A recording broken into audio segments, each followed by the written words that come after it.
शैल कुमार गुप्ता जी दिल्ली से। राधे राधे गुरुजी, प्रणाम। राधे।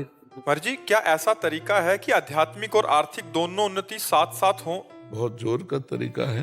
पहली बात, सबसे पहली बात, यदि हम श्री भगवान को अपना स्वामी मान लें, सबसे पहली बात, बिगड़ी जन्म अनेक की अबहि सुधरे आज होई राम को।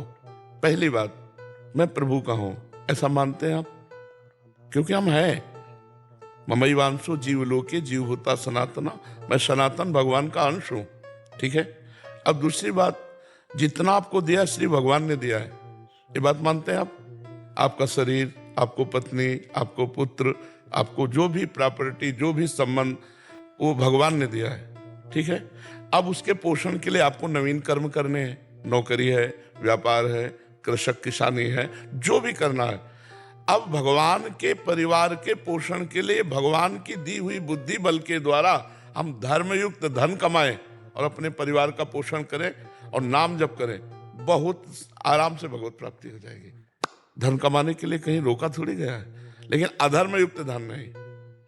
अधर्मयुक्त धन से ऐसे डरो जैसे कोई कोबरा सांप को अपने घर छोड़ने के लिए तैयार हो, तो आप क्या कहोगे?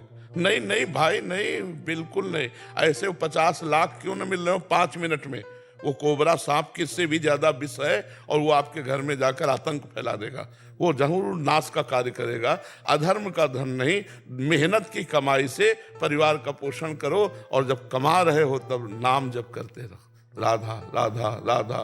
क्या फर्क पड़ता है? आप बताओ, अंदर अंदर क्या सोच रहा है मन?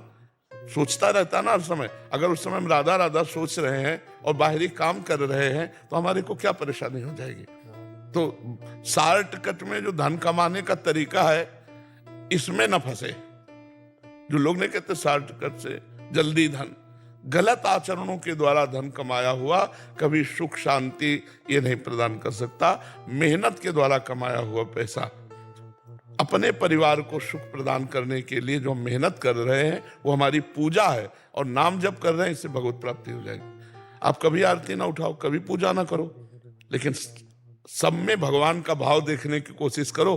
किसी के साथ बुरा मत करो, कोई गंदे आचरण मत करो, पराई माता बहनों की तरफ गंदा भाव मत रखो और धर्म से धन कमाओ, इसी से भगवत प्राप्ति हो जाएगी। पर है कठिन, है नहीं?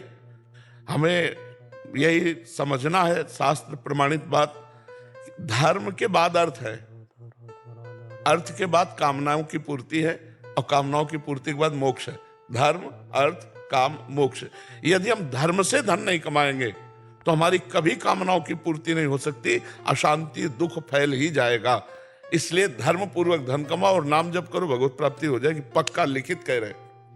जब अपने पुत्र के बहाने नारायण बुलाया तो भगवत प्राप्ति हो गई। हम जानबूझकर नारायण नारायण, हरि हरि, राधा राधा, कृष्ण कृष्ण बोलेंगे, हमारा कल्याण नहीं हो जाएगा। विचार कीजिए।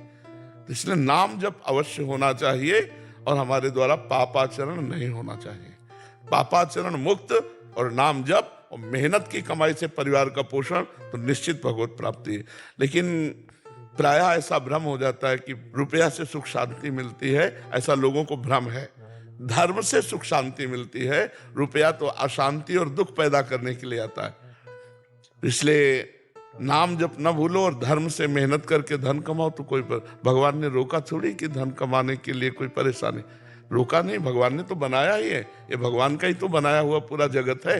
तो इसी में अलग अलग व्यापार, नौकरी, अलग अलग सब अपने धर्मानुसार धन कमाए, परिवार का पोषण करें, नाम जप करें, अभी सुधर जाए।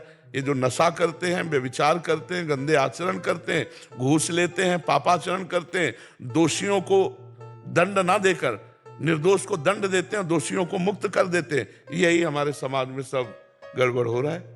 यही समाज की गड़बड़ी। अगर ये ठीक हो जाए, अभी सब ठीक हो जाए, अभी ठीक हो जाए। अपने अपने पद का सदुपयोग किया जाए। ये जो पद है ये समाज सेवा के लिए है। छोटा सा पद चाहे बड़ा सा पद, जितना अधिकार आपको मिला सरकार के द्वारा, आप उसी रीति से चलिए। पर बहुत कठिन है उस रीति से चलना, बहुत कठिन है भाई। जब निर्दोष को दंड देने की बात आई और दोषी को छोड़ने की बात आई, मोटी रकम मिली, तो कौन मोटी रकम नहीं पकड़ेगा? और तुम अंदर वैसे ही चलोगे, बिल्कुल वैसे ही चलोगे जैसे निर्दोष जलता रहा।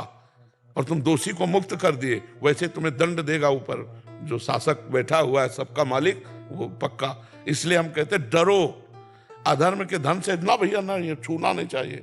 जैसे विष छू जाए तो हाथ में हम सैनिटाइजर करेंगे, अच्छे से धोएंगे, ऐसे बिल्कुल किसी का अधर्म का पैसा, घूस का पैसा, ये सब नहीं।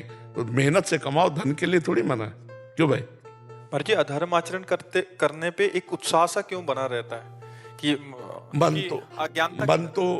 मन तो सदैव पतन की तरफ जाता है। जैसे पानी को कहीं भी छोड़ो, वो जहाँ निवान होगा, निवान का मतलब समझते हैं ना, ढलान होगा, उधर ही जाएगा। ऐसे मन को छोड़ दो तो भगवान कह रहे ना, मना कष्टानि इंद्रियाणि प्रकृति स्थानि करसति, वो प्रकृति की तरफ ही जाएगा, माया की तरफ जाएगा। छोड़ दो अभी मन को। अगर 1 महीने में जेल ना पहुंच जाओ तो मैं बताओ, छोड़ दो मन को भाई, जो चाहे कर। अब मन जो कहेगा करेंगे, महीना पूरा होगा बाद में, और पहले आपके हाथ में हथकड़ी होगी, जेल में पहुंचा देगा ये। छोड़ दो। इस पर शासन किए हो तो भी पाप हो रहे हैं, तो भी हो रहे हैं। कुछ गुप्त हैं, कुछ प्रकाशित हैं। नहीं तो मन की दशा केवल पापाचरण में। छोड़ दो केवल अभी छोड़ दो इसको, तो देखो गंदे आचरणों में उतर जाएगा।